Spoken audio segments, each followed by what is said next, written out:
Ever wonder how authors investigate their stories? How they dig up those facts and delicious details that really bring a book to life? Well, you're in the right place, because in today's writing tips, I'm going to show you some tools of the trade. I'm Anna Crowley Redding, and I'm the author of Google It, A History of Google, Elon Musk, A Mission to Save the World, and Rescuing the Declaration of Independence, How We Almost Lost the Words That Built America. We're going to be talking about this book today. I got the idea for this story when I was visiting a lighthouse museum in Maine. They had a little blurb about this man in their exhibit, and they said that he had saved the Declaration of Independence, the U.S. Constitution, and other really important words and paper from British torches during the War of 1812. I started to think to myself, how could this possibly be true? Like, I had never heard anything about this in any history class or in any book I'd read ever. So I came home and I started to look for the evidence. And one of the places that I looked was, are there any primary sources connected to this event?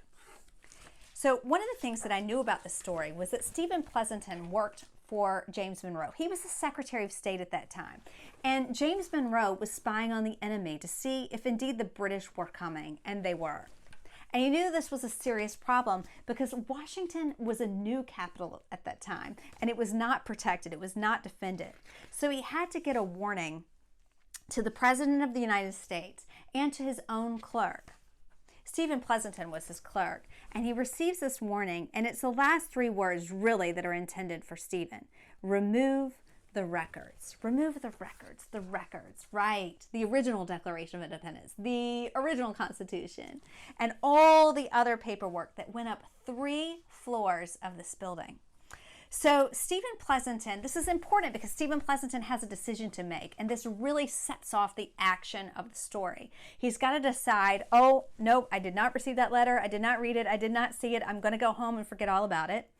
Or he's got to decide to do everything he possibly can to save these important documents. They are the words that the United States is built on. So in researching this story, I turned a lot to primary sources, those documents like letters, journals, diaries, newspaper articles that are directly connected to the people involved, to the place, to the period of time. They have a direct connection.